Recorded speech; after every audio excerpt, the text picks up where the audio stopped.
fa miarabana indray ny tenako ato anatin'ny fandaharana ny Tanora Joana zanako toy miaraka aminao loha hevitra zarantsika dia hoe tanora manana ho avy tsara ao amin'ny Jesosy ie azo antoka ny ho avinao rehefa ao amin'ny Jesosy ianao tsy atahorana tsy misy hoe dia ahoana zany tsy misy tokony ahina akoriny fa efa niteniny ozy izy hoe amin'ny bokin'i Jeremia hoe fa zaho manana ny hevitra iverako anareo izy dia hevitra hitondra fiadanana fa tsy loza dia ny anananareo fanantenana ao amin'ny farany tanora zany ianao zao efa ao amin'ny Jesosy ianao efa manana fifandraisana amin'Andriamanitra ianao efa nanokana ny tenanao na za maninino an'i Jesosy any ano afaka ampelantanan'i Jesosy dia tsy tokony hisy atahoranao amin'izany satria efa izay ny teny hoe hevitra hitondra fiadanana fa tsy loza ozy izy anananareo fanantenana ny amin'ny farany tsy anjaranao tsony zany zao no matahotra sy mana ny olon-kafa ny afaka hoe mety hoe mana amin'izany fa ozy izy hoe fankatsoa no fanjakan'Andriamanitra sy ny fahamarinany dia anaraka anareo zany rehetra zany dia anaraka anao fotsiny izay zavatra rehetra ao aloha ao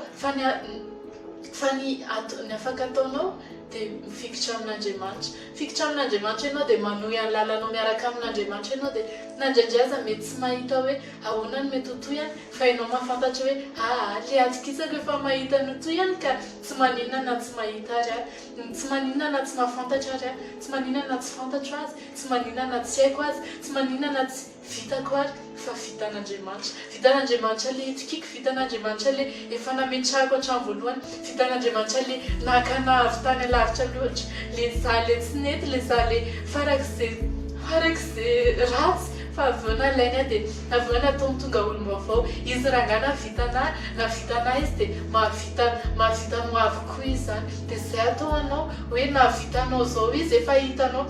efa nahita nge ianao hoe efa niasa taminao nge Andriamanitra hoe tsy vao zao ianao anevo nandalo zavatra nandalo ady nandalo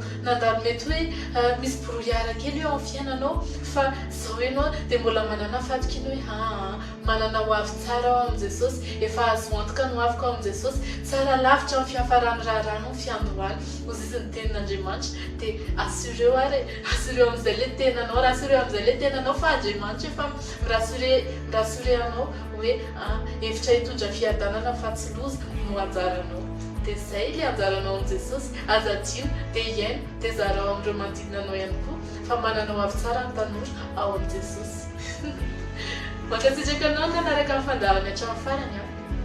mahereza foana mandrosoa fa ianao tanora ao amin'ny Jesosy dia manana ho avy tsara ianao amin'ny herinan'ity zao indray